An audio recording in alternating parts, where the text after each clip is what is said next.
Hey, I am so glad you are here today.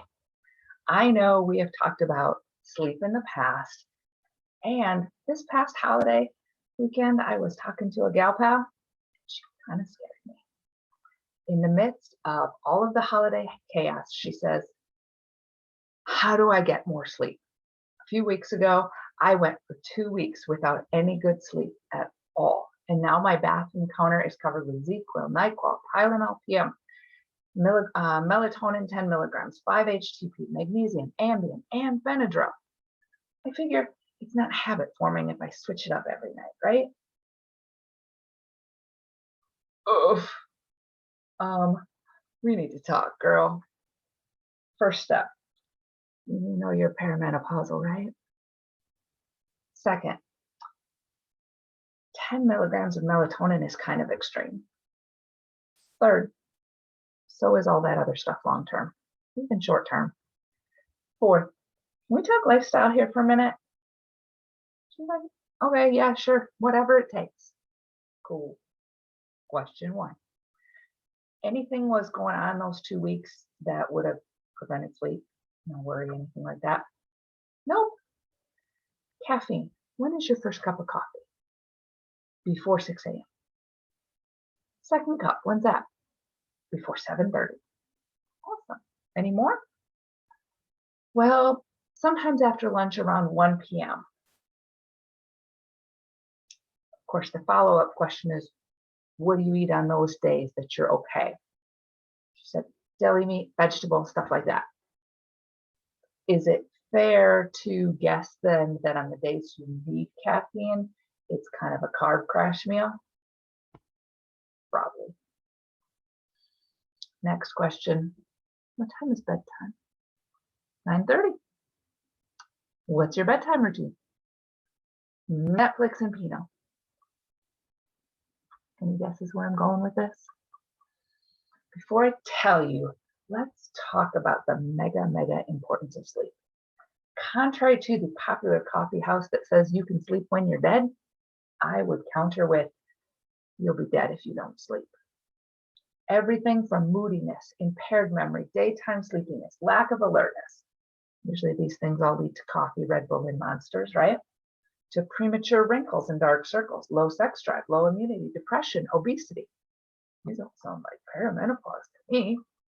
To heart attack, heart failure, stroke, diabetes, high blood pressure. Did you know that sleep deprivation is a form of torture? And that it has been proven that drowsy driving is more deadly than drunken driving? In fact, the military has tested and found that soldiers deprived that have 6 or less hours of sleep for 6 days in a row function like they're legally drunk. And while some of these side effects of sleeplessness can seem really minor, others are kind of a big deal. I mean, to be honest, they're all a big deal. Quality of life is a really big deal, right? So what are some of the benefits then of 8+ hours of sleep? Dr. Rakowski actually says 8.6. Okay. Yeah. First of all, the body and the brain have time to detox. The brain anchors in the day's memories and things you learned. It's kind of like a daily backup for your computer. The body has a chance to go into deep clean mode, if you will. The liver runs its self-cleaning program, and so do the kidneys. Collagen has time to repair the skin, helping prevent wrinkles and dark circles. And the body doesn't release that excess cortisol from being stressed out from not sleeping that causes obesity and weight gain. And you get to wake up refreshed, energized, and ready to take on the day. But sometimes we do go through spells where we just can't sleep.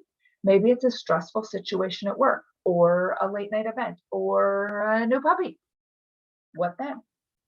I'd recommend a nap and getting back to your schedule as soon as possible.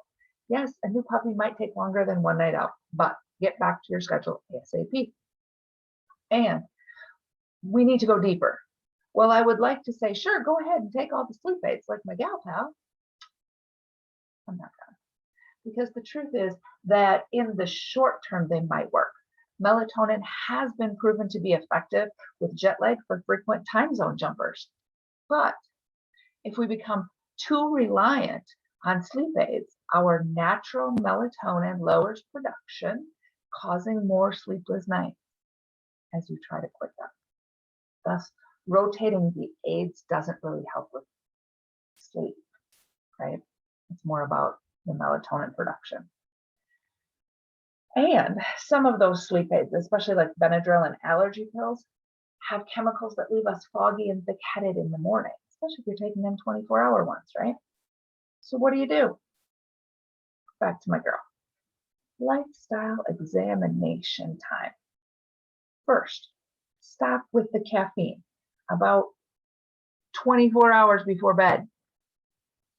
Okay, really though, that's not an option. If you've got a habit, make sure you have that coffee as early in the morning as possible and limit it to 2 cups. 1 cup would be even better, right? Limit it. That being said, most of us just can't even metabolize caffeine because we don't have the MTHFR gene. So quitting caffeine altogether will likely create a massive shift in your sleep. Not gonna lie, first week is hard. I found my big unbearable. Anyway, second, eat a higher protein, less sugar meals to prevent that afternoon drowsiness. And try adding an apple. Turns out apples have that same wakefulness property that we seek out in caffeine. That's kind of cool. An apple a day. Third, that bedtime Pinot or Merlot or whiskey might help us with getting to sleep, though some might call it passing out. But it's the same thing that's waking us up at 1 a.m. It's got to do with the sugar in the alcohol and how it affects your insulin. And that's going to wake you up. Fourth, at supper, add in a small amount, think 5 to 10 modest bites of a starchy carb. The starchy carb will help the meal keep you asleep at night, right? Help the meal kind of last longer. Eat your protein first. Fifth, Netflix. We are a society that is bombarded with blue light and Wi-Fi. Shut down all electronics at least 1 hour before bedtime to let our natural melatonin be released. No, blue blockers are not the same thing or just as good as that. Shut it down. Best case scenario, also shut your Wi-Fi in your house down. Shut it all down. It's for your brain, right? Wi-Fi is always floating around your house, and if you still have metal coils in your bed, they act like all these little antenna magnets for the Wi-Fi. Shut it down if you can. Now, I am betting right now you are reacting just like my girl, rolling your eyes and lamenting, but you're taking away all the things I love. Know what I said? Oh, don't then. It's your choice. Do you like wine or sleep? Do you like coffee or sleep? Netflix or sleep? She wasn't impressed either. But here's the truth. It's your choice. You get to choose. Because now you're informed. Now you know the importance of a good night's sleep. Now you know the effects of shitty sleep. Now you know some of the things that cause shitty sleep. You can continue to drink the coffee to perk up and the wine to wind down. But what if you quit them both and let your body do its thing and get a naturally deep night's sleep?